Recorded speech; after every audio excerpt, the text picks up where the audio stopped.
আৰু ইফালে হাঁহি বিৰিঙি উঠিছে চাহ শ্ৰমিক ৰাইজৰ মুখত 200 বছৰীয়া সমস্যা সমাধান হ'ল চাহ শ্ৰমিকসকলৰ হাঁহি বিৰিঙি উঠিছে চাহ শ্ৰমিক ৰাইজৰ মুখত 200 বছৰীয়া সমস্যা সমাধান হ'ল চাহ শ্ৰমিকসকলৰ চাহ শ্ৰমিকক প্ৰদান কৰা হ'ব ভূমিৰ পাট্টা আৰু মুখ্যমন্ত্ৰীক ধন্যবাদ জ্ঞাপন কৰিছে ভাৰতীয় চাহ মজদুৰ সংঘই উৎফুল্লিত হৈ পৰিছে মৰঙে 15খনকৈ চাহ বাগিচাৰ শ্ৰমিকসকল মুখ্যমন্ত্ৰীক পূজা অৰ্চনা বাগিচাৰ শ্ৰমিকৰ আজি এক ইতিহাস সৃষ্টি কৰিছে 28 আৰু 29 দুটা তাৰিখ এই কাৰণে আমি কৈছো যে 28 তাৰিখত যি ভূমিৰ অধিকাৰ চাহ শ্ৰমিকসকলে লাভ কৰিলে আৰু লাভ কৰিলে মানে এনেকুৱা হৈছে আজি প্ৰায় 200 বছৰ ধৰি আমাৰ চাৰি পুৰুষ মৰি গ'ল নানা নানি মৰি গ'ল আমি আন্দোলন কৰি ভাগৰি গ'লো দেশ স্বাধীন হোৱাৰ 78 ইয়াৰ্ছ হোৱাৰ পিছতো কোনো এখন চৰকাৰ আহিছে চৰকাৰ গৈছে কিন্তু চাহ শ্ৰমিকৰ প্ৰতি কিন্তু কোনো মৰম দয়া নাছিল এই কাৰণে কৈছো নাছিল তেওঁলোকে অকল ভোট বেংক হিচাপে চাহ শ্ৰমিকক ব্যৱহাৰ কৰিছিলে ইলেকশ্যন টাইমতে তেওঁলোকে হুতা কমলৰ ৰাজনীতি কৰিলে গতিকে আমি দুখ পাইছো আজি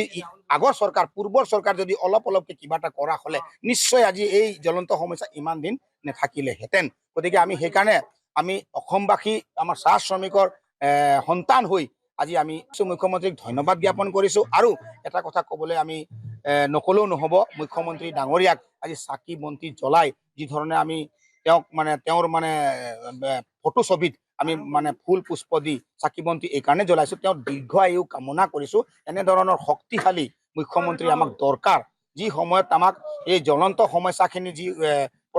যি জ্বলন্ত সমস্যা আছিলে সেই জ্বলন্ত সমস্যা কিন্তু কোনো এখন চৰকাৰে কিন্তু আমাক গুৰুত্ব আৰোপ নকৰিলে সেইকাৰণে আমি বহুত অন্তৰৰ পৰা ধন্যবাদ দিছো ভাল ধৰণে চাহ শ্ৰমিকে যাতে বিমূৰত নপৰে তাৰ প্ৰতি লক্ষ্য ৰাখি যাতে আমাৰ জনগোষ্ঠীটোক মৰম কৰিবৰ কাৰণে আমি অনুৰোধ জনাইছো আৰু আমিও মৰম দিবলৈ ৰেডি আছো অহা 26ত পূৰ্বেই যাতে এইখিনি আমি কথা পাওঁ আৰু আমি 26ত চকু মুদি আমি যি ধৰণে সমৰ্থন কৰিব লাগে অসমৰ চাহ জনগোষ্ঠীক মই আহ্বান জনাইছো জন্মস্বত্ব অধিকাৰ কোনো এটা চৰকাৰৰ সাহস হোৱা নাছিলে আৰু ইফালে হাঁহি বিৰিঙি উঠিছে চাহ শ্ৰমিক ৰাইজৰ মুখত 200 বছৰীয়া সমস্যা সমাধান হ'ল চাহ শ্ৰমিকসকলৰ হাঁহি বিৰিঙি উঠিছে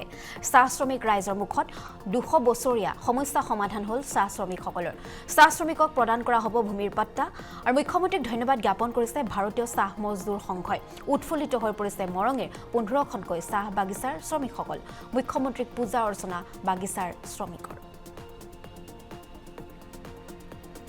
আজি এক ইতিহাস সৃষ্টি কৰিছে 28 আৰু 29 দুটা তাৰিখ এই কাৰণে আমি কৈছো যে 28 তাৰিখত যি ভূমিৰ অধিকাৰ চাহ শ্ৰমিকসকলে লাভ কৰিলে আৰু লাভ কৰিলে এনেকুৱা হৈছে আজি প্ৰায় 200 বছৰ ধৰি আমাৰ চাৰি পুৰুষ মৰি গ'ল নানা নানি মৰি গ'ল আমি আন্দোলন কৰি ভাগৰি গ'লো দেশ স্বাধীন হোৱাৰ 78 ইয়াৰ্ছ হোৱাৰ পিছতো কোনো এখন চৰকাৰ আহিছে চৰকাৰ গৈছে কিন্তু চাহ শ্ৰমিকৰ প্ৰতি কিন্তু কোনো মৰম দয়া নাছিল এই কাৰণে কৈছো নাছিল তেওঁলোকে অকল ভোট বেংক হিচাপে চাহ শ্ৰমিকক ব্যৱহাৰ কৰিছিলে ইলেকশ্যন টাইমতে তেওঁলোকে হুতা কমলৰ ৰাজনীতি কৰিলে গতিকে আমি দুখ পাইছো আজি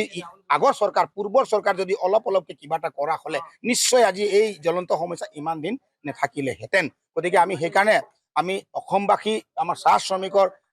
সন্তান হৈ আজি আমি মুখ্যমন্ত্ৰীক ধন্যবাদ জ্ঞাপন কৰিছো আৰু এটা কথা ক'বলৈ আমি নকলেও নহ'ব মুখ্যমন্ত্ৰী ডাঙৰীয়াক আজি চাকি বন্তি জ্বলাই যি ধৰণে আমি তেওঁৰ ফটো ছবিত আমি ফুল পুষ্প দি চাকি বন্তি এই কাৰণে জ্বলাইছো তেওঁৰ দীৰ্ঘ আয়ু কামনা কৰিছো এনেধৰণৰ শক্তিশালী মুখ্যমন্ত্ৰী আমাক দৰকাৰ যি সময়ত আমাক এই জ্বলন্ত সমস্যাখিনি যি জ্বলন্ত সমস্যা আছিলে সেই জ্বলন্ত সমস্যা কিন্তু কোনো এখন চৰকাৰে কিন্তু আমাক গুৰুত্ব আৰোপ নকৰিলে সেইকাৰণে আমি বহুত অন্তৰৰ পৰা ধন্যবাদ দিছো ভাল ধৰণে চাহ শ্ৰমিকে যাতে বিমূৰত নপৰে তাৰ প্ৰতি লক্ষ্য ৰাখি যাতে আমাৰ জনগোষ্ঠীটোক মৰম কৰিবৰ কাৰণে আমি অনুৰোধ জনাইছো আৰু আমিও মৰম দিবলৈ ৰেডি আছো অহা 26ত পূৰ্বেই যাতে এইখিনি আমি কথা পাওঁ আৰু আমি 26ত চকু মুদি আমি যি ধৰণে সমৰ্থন কৰিব লাগে অসমৰ চাহ জনগোষ্ঠীক মই আহ্বান জনাইছো জন্মস্বত্ব অধিকাৰ কোনো এটা চৰকাৰৰ সাহস হোৱা নাছিলে